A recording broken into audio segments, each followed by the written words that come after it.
Bones. 21 de juny del 2025. Estem a la badia del Golfet,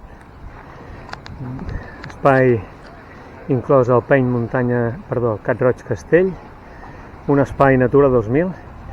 En aquesta badia hi ha cartografiada una extensa pradera de Posidònia que malauradament, després de molts i molts anys de deixadesa de l'administració i de milers i milers d'àncores que han fondejat al damunt, cada vegada està més deteriorada i en perill.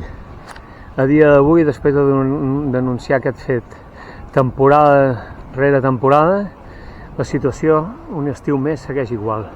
La gent tirant l'àncora sobre les fanerògames, sense cap respecte per deixar una petita franja per lo que és els nedadors, els banyistes, la gent que vulgui fer snorkel, fiquen ben bé sobre de les roques i en les aigües somes, les menys profundes, on millor es pot nedar i observar el fons marí.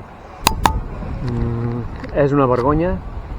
Demanem a la gent que reclami mesures urgents a l'administració, demanem a l'administració que reaccioni d'una vegada, que la crisi climàtica no és una broma, i si volem frenar les conseqüències, ja no aturar-la, calen mesures, però mesures valentes i mesures urgents i contundents.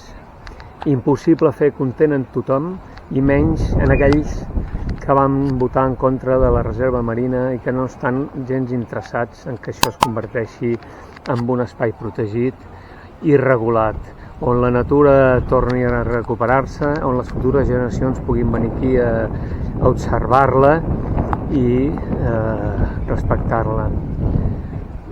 És una vergonya, realment és una vergonya. No sabem la taula de cogestió què en pensa d'aquest fet, què pensa fer, si pensa